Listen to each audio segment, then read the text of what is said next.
The mechanism for international criminal tribunals is now in session. Lodgeon to mechanism for Lex Tribunal Penal International at UET. Please be seated.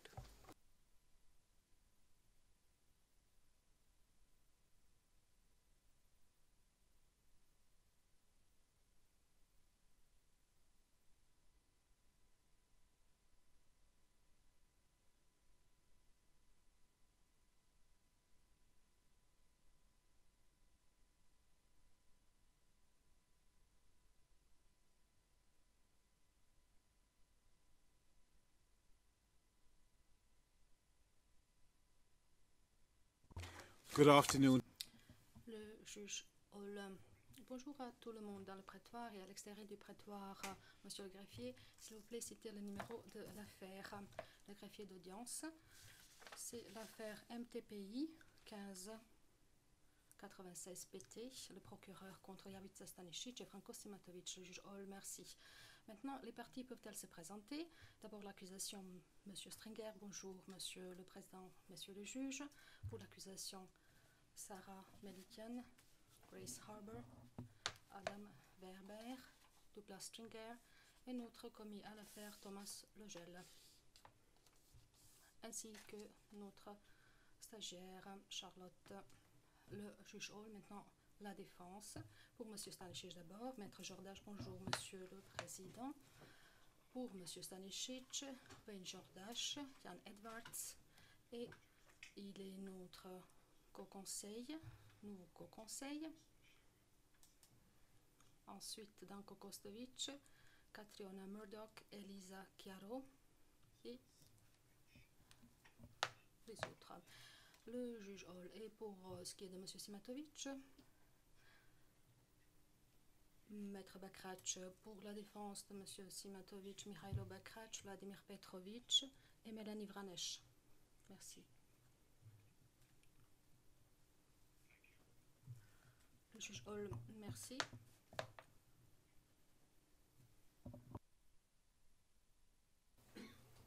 On the 21st of February, Le 21 février, le président du mécanisme a désigné le juge Joseph Mansanché pour remplacer le juge Solomi Bossa en tant que membre de cette chambre. Et c'est la première fois qu'on siège aujourd'hui suite à cette recomposition de la chambre. Et par conséquent, je souhaite la bienvenue au juge Mansanché en tant que membre de cette chambre. Aujourd'hui, à cette conférence préalable au procès, qui a été convoquée conformément à l'article 81 du règlement, et conformément à cet article, il faut qu'une conférence préalable au procès soit tenue avant le début des débats. Après avoir entendu l'accusation à cette conférence préalable au procès, la Chambre de première instance peut déterminer le nombre de témoins que l'accusation peut convoquer, peut citer à la barre, et la durée de présentation des moyens de preuve. La Chambre de première instance peut également inviter le procureur d'écourter la durée de l'interrogatoire principal de certains témoins. En outre, la Chambre de première instance, après avoir entendu l'accusation, peut inviter le procureur à réduire le nombre de chefs d'accusation cités dans l'acte d'accusation et de fixer le nombre de lieux des crimes et des faits incriminés pour lesquels le procureur peut présenter des moyens de preuve. Les conseils de défense nous ont informé que les accusés, qui actuellement sont tous les deux en liberté provisoire, ont consenti que cette conférence préalable au procès se tienne en leur absence. Je rappelle les parties que l'acte d'accusation en vigueur pour ce procès est toujours le troisième acte d'accusation modifié du 10 juillet 2008 du procès initial qui s'était tenu devant le TPY.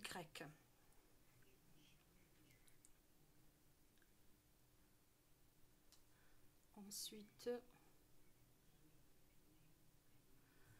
sur la base de la décision de la Chambre, les accusés doivent donc être présentés à la Chambre pour ce qui est de tous les chefs d'accusation.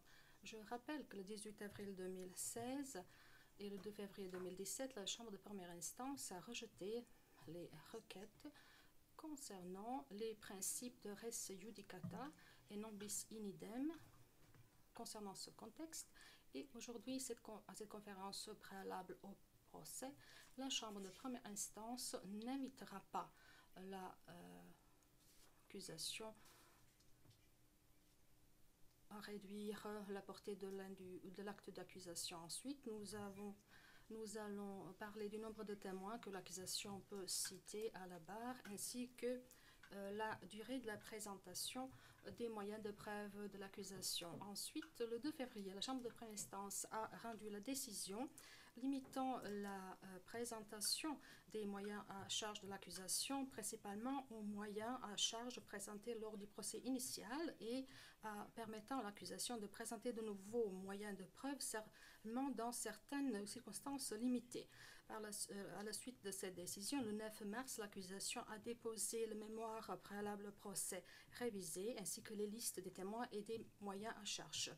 Au vu de cette liste révisée de l'accusation, la liste des témoins, et étant donné que RFJ-175 a été retiré de cette liste, à présent il y a 143 témoins de l'accusation potentielle. L'accusation a l'intention de citer à la barre un témoin qui témoignera de vive voix, ensuite 86 témoins en vertu de l'article 111 et 7 témoins experts. En outre, l'accusation a l'intention de produire la déposition de 49 témoins conformément aux articles 110 et 112 du règlement. L'accusation estime qu'elle aura besoin d'à peu près 107 heures pour mener l'interrogatoire principal de ces témoins.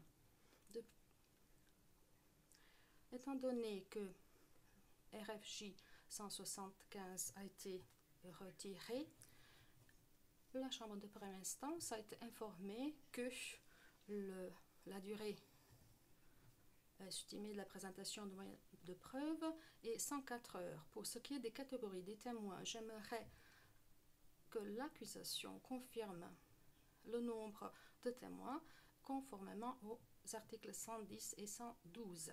Monsieur Strenger, Monsieur le Président, il y a une petite modification par rapport au nombre de témoins.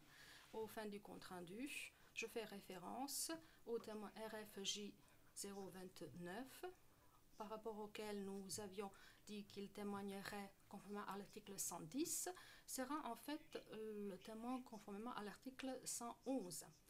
Et il y a eu cette modification, cette correction, puisque il y avait des points qui n'étaient pas conséquents sur notre liste des témoins et qui sont contenus dans notre requête. Ensuite, le témoin RFJ 106 n'est pas le témoin conformément à l'article 110, mais plutôt conformément à l'article 111. Donc RFJ 106 et RFJ 129 sont tous les deux les témoins conformément à l'article 111 et non pas conformément à l'article 110. Et je crois que après cela, on peut dire que le nombre de témoins conformément à l'article 110 est 20 et conformément à l'article 111, 86. Au fin du compte rendu, pendant quelques dernières semaines, nous avons également omis un témoin qui devait au départ témoigner conformément à l'article 111. Donc, excusez-moi, on a 87 témoins en vertu de l'article 111 et 20 témoins conformément à l'article 110. Le juge le merci, M. Strenger. La Chambre de première instance fait remarquer ensuite que l'accusation avait déjà déposé quelques requêtes concernant l'admission des dépositions des témoins conformément à l'article 110, 111 et 112. Et certaines de ces requêtes concernent de nouveaux moyens de preuve qui n'avaient pas été présentés pendant le procès initial. Et au vu de la décision du 2 février, la Chambre de première instance rendra sa décision en temps utile pour dire si l'accusation peut produire ces moyens à charge.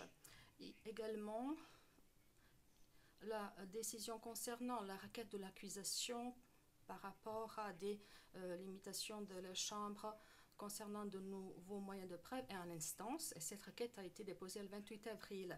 On s'attend à ce que cette décision donne clairement les instructions à l'accusation pour ce qui est de l'admission des moyens de preuve, et cela facilitera la conduite du procès lorsque le procès commence. La Chambre de première instance est donc veut dire que cette conférence préalable au procès se tient au moment où un certain nombre de questions sont toujours en souffrance. Néanmoins, je crois que nous pouvons parler de la durée estimée de l'interrogatoire principal de certains témoins, ainsi que du nombre de témoins que l'accusation peut citer, et ainsi que de la durée de la présentation des moyens à charge de l'accusation. Avant de donner la parole aux parties, je rappelle que lorsqu'on se penche sur les modalités appropriées,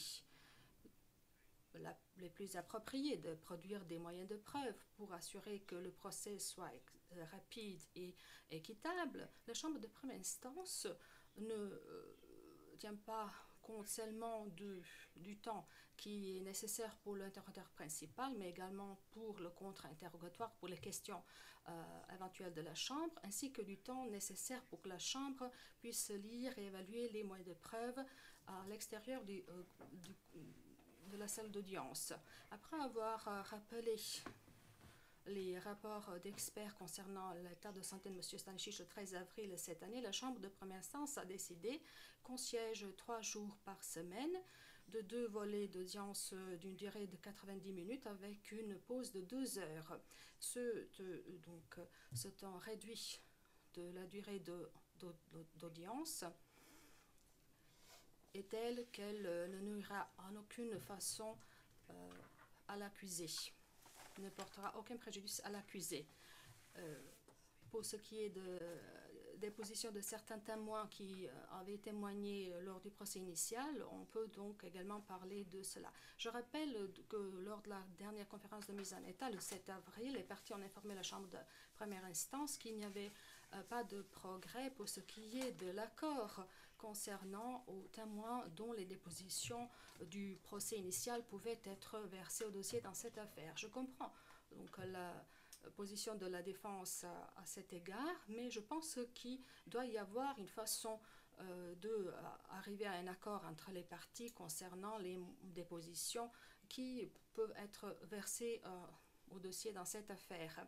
Et je souligne que donc la Chambre de première instance attend à ce que les parties arrivent à un accord concernant donc les faits déjà jugés et concernant la requête du 28 avril de l'accusation. J'aimerais donc entendre les positions de l'accusation ainsi que des conseils de défense de 2 accusés. Monsieur Stringer, merci Monsieur le Président. Comme vous avez déjà dit, l'accusation dans sa requête a indiqué qu'elle a besoin de 104 heures ou à peu près 104 heures, peut-être 104 heures et demie pour ce qui est de l'interrogatoire principal des témoins. Nous comprenons les décisions de la Chambre, les décisions du 2 février et également la décision de la Chambre dans laquelle la Chambre a clarifié pourquoi elle avait rejeté notre requête pour obtenir le certificat et que d'après les conditions présentées par la Chambre dans cette décision, certains témoins ne pourront pas témoigner selon notre plan initial. Nous tenons à notre liste des témoins. Nous avons réduit le nombre de témoins, comme vous le savez, mais nous sommes maintenant dans une situation difficile puisque nous ne savons pas quelle est notre position concernant certaines requêtes de l'accusation qui sont en instance, parce que nous ne pouvons pas savoir quelle stratégie adoptée et la défense a plusieurs reprises dit qu'elle ne savait pas ce que sont les intentions de l'accusation. Le fait est que l'accusation même ne sait pas à ce moment quels seraient les moyens à charge qui seront produits. Nous savons ce que nous allons présenter. Cela nous a été toujours clair, mais nous ne savons pas quel type de moyens de preuve nous pourrions présenter. Nous le saurons uniquement après la décision de la Chambre et nous espérons que la décision de la Chambre sera rendue en temps utile concernant notre requête en vertu de l'article 111 et notre requête du 28 avril. Mais nous ne savons pas quelles sont les décisions de la Chambre concernant nos requêtes conformément à l'article 111. 110 et 112, ainsi que pour ce qui est des faits déjà jugés. Et lorsque nous saurons quelle sera la décision de la Chambre concernant notre requête du 2 février, nous saurons comment nous adapter à cette situation et comment présenter les moyens de preuve de la meilleure façon. Le nombre de témoins que nous avons proposés et le nombre d'heures que nous considérons comme nécessaires pour que nous puissions mener notre interrogatoire principal sont des points qui peuvent avoir une incidence sur la décision de la Chambre. C'est pour cela que j'aimerais demander à la Chambre d'accepter le fait que si certains témoins sont rayés de la liste ou si certains témoins ne peuvent pas être cités à la barre puisque leurs dépositions sont considérées comme étant les dépositions nouvelles ou qu'ils ne remplissent pas certains critères, alors nous allons demander de présenter les moyens de preuve en citant à la barre les témoins qui peuvent déposer. Par exemple, si un témoin témoignera ici, peut-être qu'on aura besoin de plus de temps pour ce témoin, pour présenter des moyens de preuve que nous ne pouvions pas présenter en présentant d'autres témoins. Cela donc dépendra de chaque cas, pris de façon individuelle. Donc, je indique maintenant que nous avons besoin de 104 heures, mais peut-être que nous aurons besoin de moins de temps et que peut-être que ce nombre d'heures ne sera pas en corrélation directe avec les témoins qui finalement ne témoigneront pas. Je ne sais pas si j'ai abordé toutes les questions que vous avez posées. Si vous avez d'autres questions, vous pouvez les poser. Nous nous préparons pour le procès et nous attendons à ce que lorsque le procès commence, un certain nombre de questions soient soulevées concernant l'état de santé, la liberté provisoire. Tout cela peut avoir une incidence sur le début des débats, le début du procès. Donc nous attendons à ce que le procès commence à la mi-juin. Et je rappelle à la Chambre que le juge ainsi que vous, Monsieur le Président, que nous avons besoin d'au moins de 4 semaines pour que les services qui s'occupent des témoins et des victimes soient prêts pour faire venir les témoins. Ce sont des questions logistiques qui nécessitent donc ces 4 semaines. Donc, une fois les directrices rendues, concernant nos requêtes en vertu de l'article 111, nous pouvons commencer à prendre des pas pour que les témoins viennent ici et pour qu'on puisse commencer le procès avant les vacances judiciaires fin juillet. Est-ce que vous avez d'autres questions à nous poser? Le juge. Merci, Monsieur Train. Maître Jordache, des réactions à cela? Maître Jordache, je serai bref. J'ai 2 questions à poser. D'abord, je ne sais pas si j'ai bien compris la logique de l'accusation. Si la décision à laquelle elle a fait référence est la décision du 2 février, et si cette décision est appliquée, tel que nous l'avons demandé, c'est-à-dire en limitant les éléments de preuve à ceux qui ont été principalement versés dans la première affaire jugée, alors je ne comprends pas comment l'accusation a l'intention d'ajouter de nouveaux éléments de preuve qui sont perdus et qui, pour elle, découleraient d'anciens témoins. Le 2 février, la décision qui date de ce jour-là porte non pas sur des témoins, mais sur des éléments de preuve qui sont limités à principalement ceux qui avaient été versés dans la première affaire, ce qui voudrait dire que si l'accusation a l'intention de rappeler à la barre d'anciens témoins, elle ne peut pas poser de nouvelles questions pour obtenir de nouveaux éléments de preuve par le truchement de cet ancien témoin. Donc je ne suis pas sûre dans ce sens-là d'avoir suivi la logique de l'accusation. Deuxièmement, et cela porte sur le contre-interrogatoire et la production d'éléments de preuve. Nous suivrons bien évidemment la décision des juges de la Chambre, mais je tenais d'ores et déjà à dire que nous avons l'intention de faire tout ce que nous pouvons pour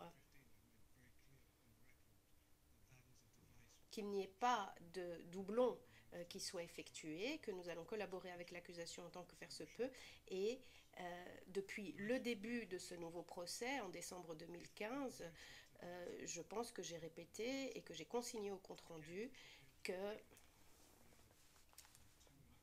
le but de ce nouveau procès était de raccourcir la première procédure et non pas de tirer les choses en longueur. S'agissant à présent de témoins qui font l'objet de davantage de contestations, et si nous sommes limités à ceux qui ont été appelés dans l'ancienne affaire, nous devrions pouvoir réduire la liste de ces témoins dans une large mesure et partant, le contenu des contre-interrogatoires serait également raccourci comme dans le procès précédent. Alors cela dépendra des récollements de l'accusation, d'autres questions qui peut-être ont besoin d'être éclaircies lors du contre-interrogatoire, mais nous allons veiller à faire le plus court possible. Donc si tous ces efforts sont réalisés des deux parties, je pense que nous pouvons vraiment assurer une procédure très rapide. Le Président, merci. Je vais inviter votre confrère à prendre la parole et à s'exprimer à présent. Maître Bakrach. Izvesnu dozu zabrinut. Monsieur le Président, je vais essayer d'être le plus bref possible. Les deux équipes de défense ont presque le même avis sur cette question. Nous aimerions dire que nous aussi, nous pensons qu'il s'agit là d'une référence, en tout cas de la part de l'accusation, à la décision datant du 2 février. Si cela est le cas, eh bien, je souscris totalement aux propos de Maître Jordache, c'est-à-dire que nous allons présenter des éléments de preuve qui ont déjà été présentés lors du premier procès. Voilà pourquoi je ne comprends pas non plus les préoccupations que l'accusation vient d'émettre quant à de nouveaux éléments de preuve. Peut-être qu'ils essayent de faire entrer de nouveaux éléments de preuve d'une façon détournée, éléments de preuve qui n'auraient peut-être pas été acceptés lors du premier procès, et peut-être qu'il y a aussi une intention de citer à la barre de nouveaux témoins. Je ne sais pas, il faudrait éclaircir cette affaire. Deuxièmement, s'agissant de la question que Maître Jordache vient de soulever, à savoir la décision relative à M. Simatovic, eh bien, je tiens à dire que nous avons également la volonté de coopérer avec l'accusation, s'agissant de certains faits contestés ou non. Je crois que la façon la plus logique d'aborder les choses serait d'aller pas à pas, au fur et à mesure de la comparution des différents témoins, et au fur et à mesure que les choses se décanteront, nous verrons dans quel sens aller. Je pense qu'à ce moment-là, nous aurons une idée plus claire de la façon d'accélérer la procédure. Pour le reste, nous avons fourni nos réponses et nos arguments, et nous attendons votre décision, Monsieur le Président. Monsieur Stringer, alors est-ce que vous pourriez nous aider à éclaircir cette ambiguïté? Je n'irai pas jusqu'au mot confusion qui a été utilisé, mais les conseils de la défense viennent d'émettre quelques questions sur l'ambiguïté de votre Intervention tout à l'heure, Monsieur Stringer. Oui, Monsieur le Président. Les préoccupations, en fait, sont des préoccupations qui touchent l'accusation. Et messieurs les juges savez très bien que l'accusation a pour position, s'agissant de cette décision du 2 février, l'accusation s'est déjà exprimée sur cette décision. Je ne vais pas revenir dans les différents détails. Et d'ailleurs, l'avis, la position officielle de l'accusation se retrouve dans les différents arguments et écritures que nous avons déposées. Alors, ici, la question est la suivante. Le premier procès, au cours du premier procès, certains témoins ont été entendus, etc. Il se peut que ici, ces témoins soient rappelés à la barre, apportent des éléments de preuve et qu'on leur pose des questions qui ne leur ont pas été posées auparavant parce que d'autres témoins avaient été cités à la barre pour ces éléments de preuve-là et ces éléments de preuve n'avaient pas été contestés ou l'accusation avait le sentiment que certains faits avaient été suffisamment établis pour ne pas poser de questions supplémentaires à ces témoins-là. Si nous nous retrouvons dans une situation où nous aurons des témoins qui viendront ici et qui en sauront davantage que ce qu'ils avaient apporté lors de leur déposition au cours du premier procès, eh bien là, mon intervention tout à l'heure, elle est dans ce sens-là, parce que ces éléments de preuve viendront après la décision du 28 avril que vous avez rendue, et la Chambre de première instance n'est pas en mesure de le savoir d'ores et déjà. Donc, la Chambre ne veut pas entendre des dépositions de témoins qui apporteraient de nouveaux éléments sur des sujets dont ils ont connaissance, en raison de la non-présentation de ces éléments de preuve au cours du premier procès.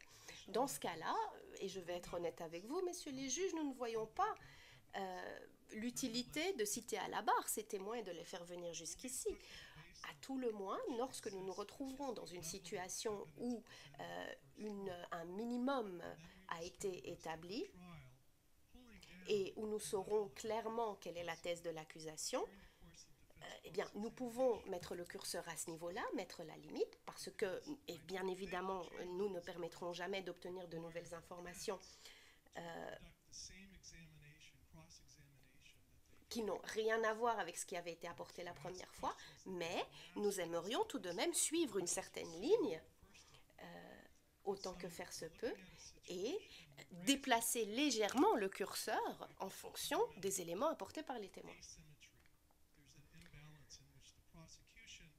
Je ne pense pas que les juges de la Chambre vont exiger aux équipes de la défense de mener les mêmes interrogatoires et contre-interrogatoires que ceux qui avaient été menés la première fois ou de poser des questions qui n'avaient pas été posées pour le témoin X ou le témoin Y qui était venu déjà déposer la première fois.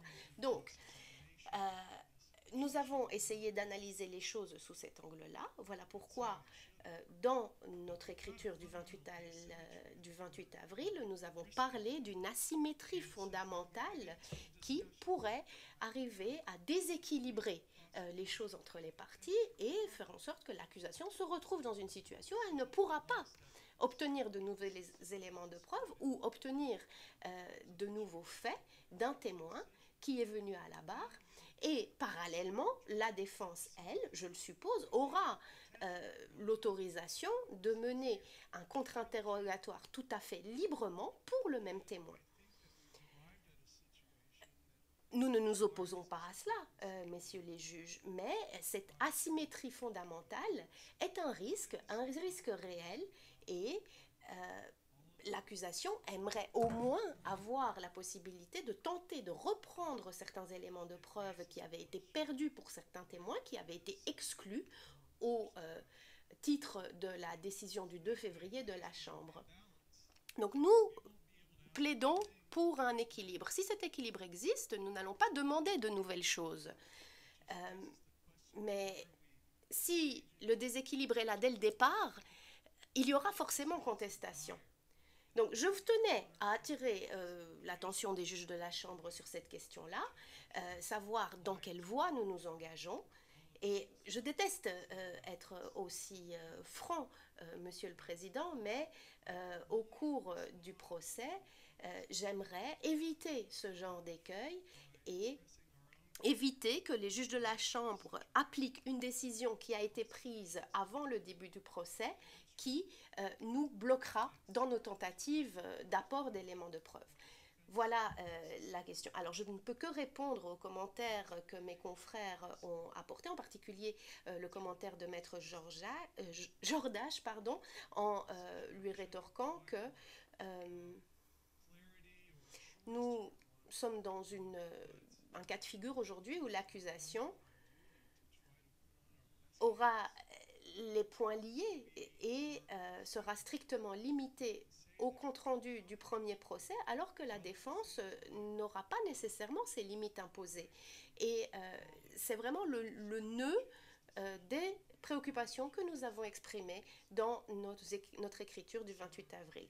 Alors, si cela vous éclaire davantage, je tiens à vous assurer, Monsieur le Président, que notre rôle, notre devoir est dans cette affaire de mener la procédure le plus rapidement possible, de suivre les décisions de la Chambre, d'y adhérer. Nous reconnaissons et nous respectons les préoccupations soulevées par la Chambre quant à la rapidité du procès, compte tenu de la santé et des questions que cet état de santé peut soulever, mais nous essayons également, d'un autre côté, d'arriver à un équilibre entre procès, manque de proportionnalité, impact sur les arguments de l'accusation et affaire à boucler.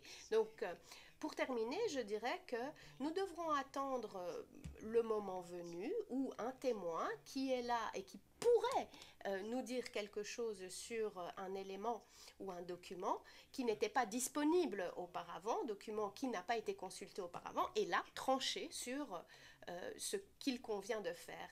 Et les juges de la Chambre auront ces informations à disposition et je pense que là, vous pourrez être mieux à même de voir s'il s'agit d'éléments probants, fiables, etc. Le Président, merci.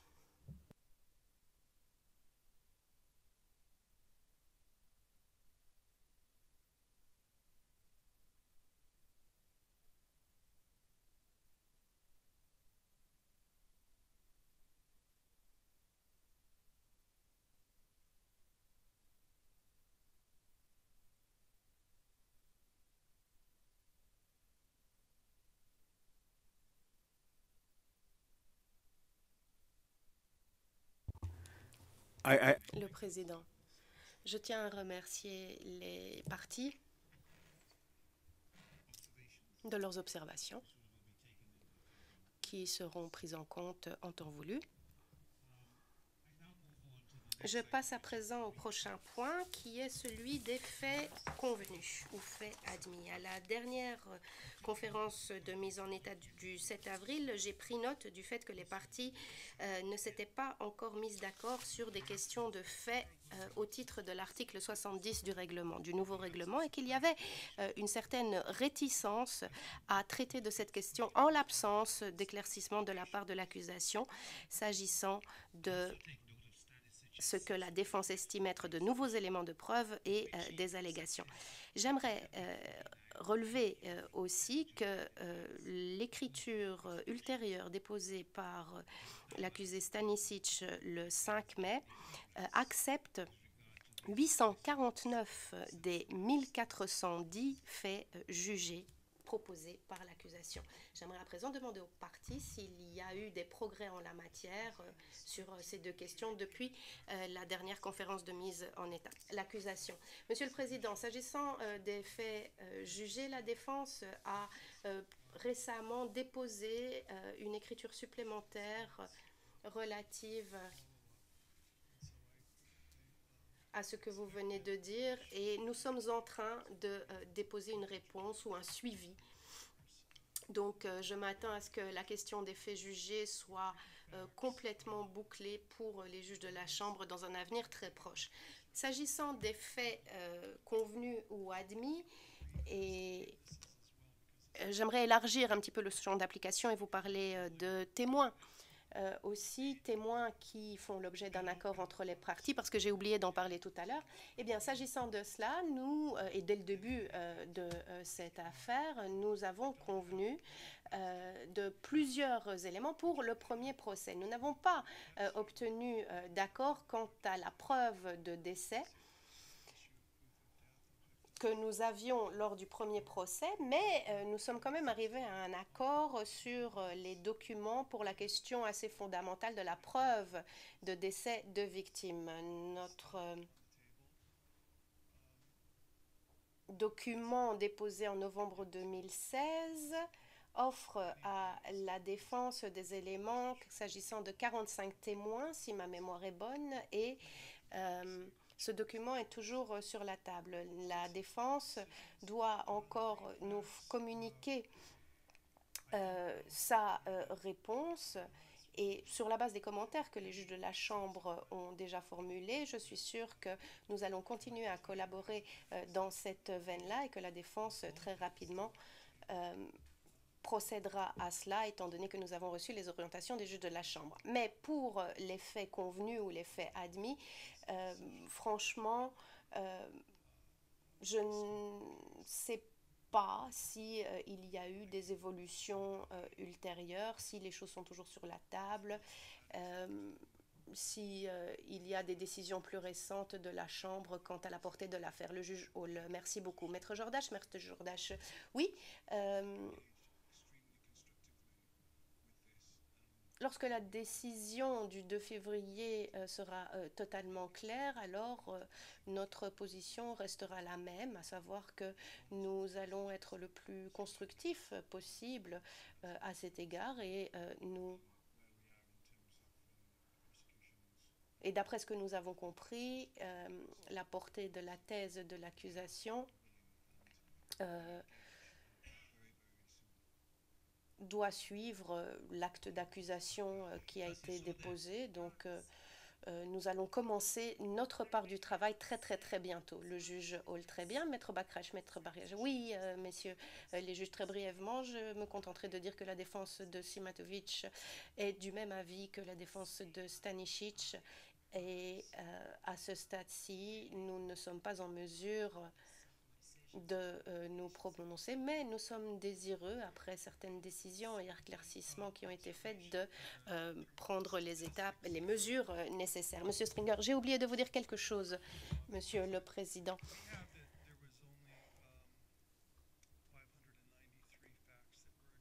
Nous avons obtenu quelques informations complémentaires de la part des juristes. Alors, je peux vous dire qu'il n'y a eu que 593 faits qui ont été convenus et pas 849, mais quoi qu'il en soit, nous reviendrons vers vous directement pour vous donner les chiffres clairs. Le Président, je vous remercie. Je vais à présent passer au début du procès. Comme vous le savez, les juges de la Chambre ont reçu une requête de la part de M. Stanisic au fin de prolonger sa libération provisoire pour la durée de la présentation des moyens de l'accusation. La Chambre de première instance est en train d'examiner les arguments des parties et rendra une décision à cet égard dans les prochains jours. Dans l'intervalle, M. Simatovic a indiqué qu'il ne demandera pas de prorogation de sa liberté provisoire.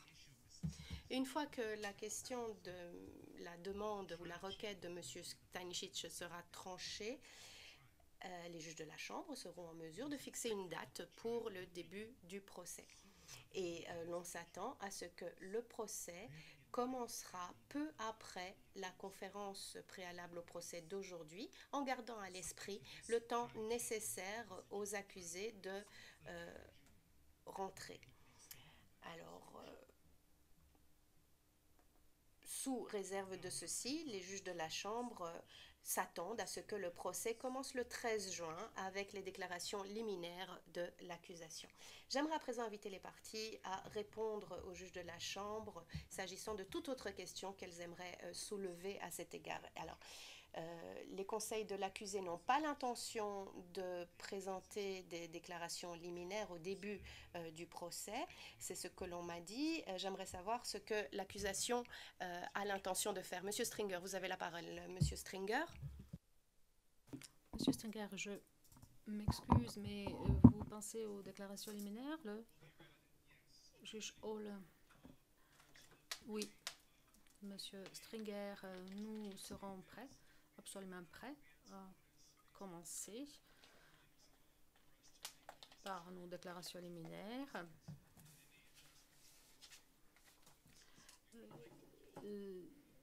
Si nous avons suffisamment de temps sur la base des décisions de la Chambre pour s'occuper des témoins, des dispositifs nécessaires pour nous adapter à tout cela, pour que nous puissions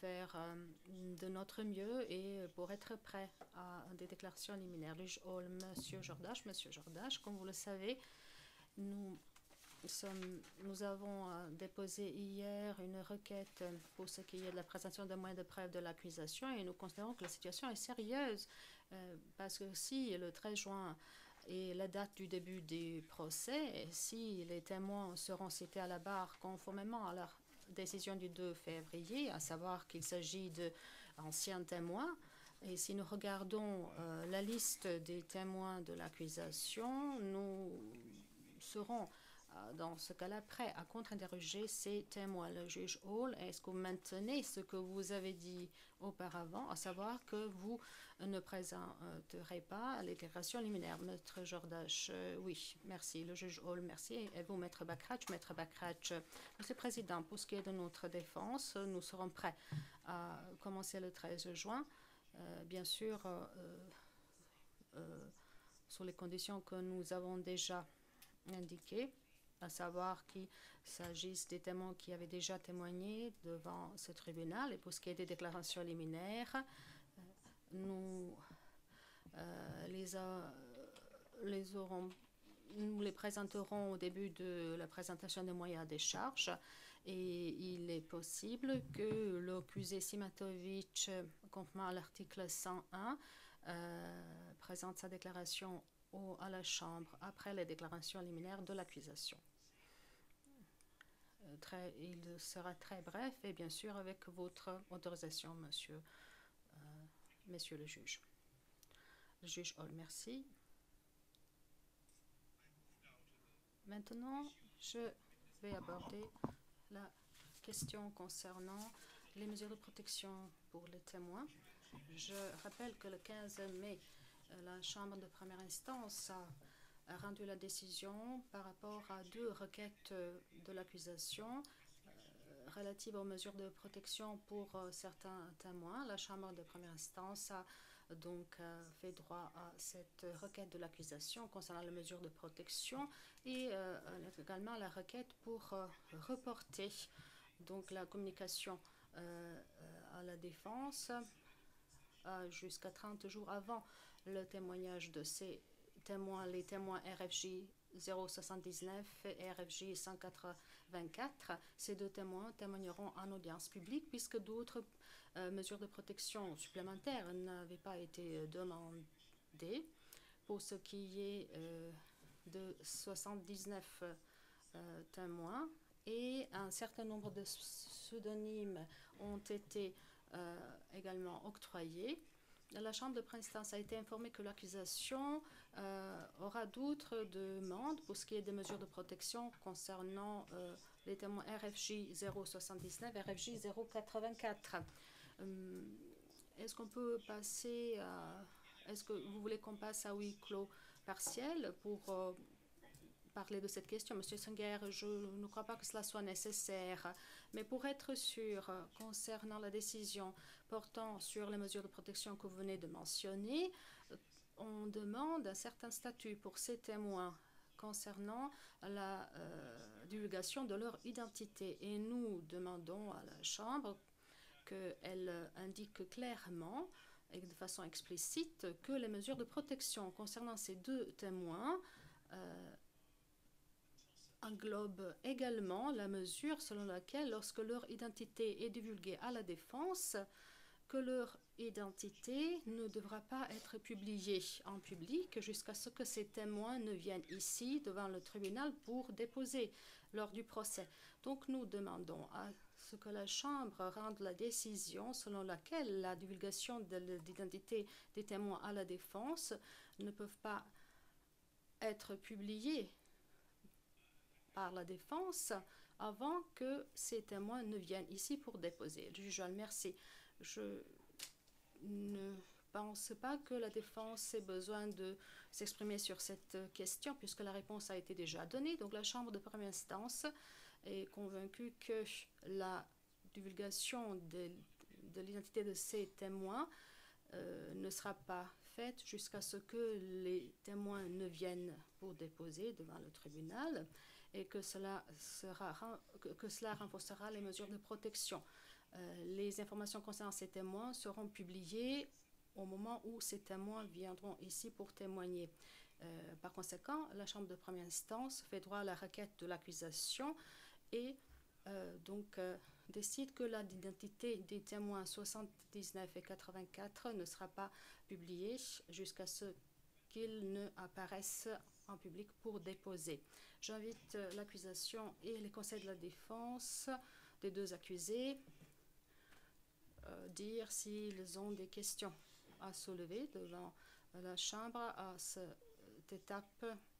Monsieur Stringer, merci Monsieur le Président. Nous n'avons pas de questions soulevées à ce stade. Maître Jordache, nous non plus. Merci. Maître Bakrac, la défense de Monsieur Simatovic n'a pas de questions soulevées.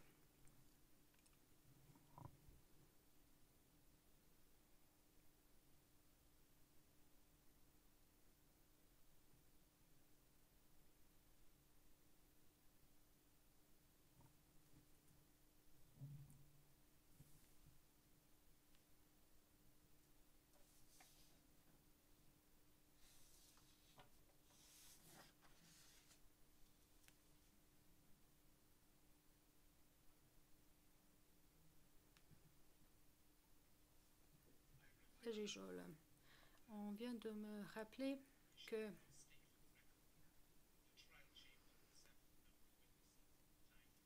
il faudrait que je dise au fin de compte rendu que la Chambre de première instance accepte le nombre de témoins et la durée de la présentation des moyens à charge de l'accusation conformément à la décision de la Chambre en vertu des articles 110, 111 et 112. Ces articles concernent l'admission des moyens de preuve. Cette conférence préalable au procès est finie et je remercie les parties de leur coopération.